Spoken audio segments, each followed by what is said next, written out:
আজকে লাঞ্চের জন্য করেছিলাম লাল শাক ভাজি, তাও আবার চিংড়ি মাছের গ্রানি। কিভাবে করছি আপনারা সবাই দেখে নিন। আমার হাজব্যান্ড বরাবরের মতোই শাকসবজি খেতে খুবই ভালোবাসে এবং তার জন্য আমার প্রায় এরকম আইটেম করতে হয়। আজকে সে নিয়ে এসেছিল লাল শাক, তো আমি একটু ভিন্ন টেস্ট আনার জন্য চিংড়ি মাছ অ্যাড করেছি।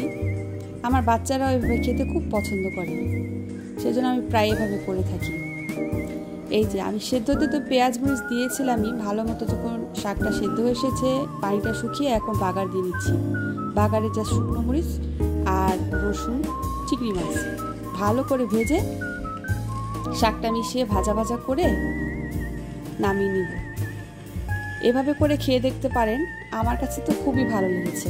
আশা করি আপনাদের সবার কাছেও ভালো লাগবে। আপনারা যদি আরও কোনো রেসিপি দেখতে চান আমাকে অবশ্যই জানাবেন, চেষ্টা করব।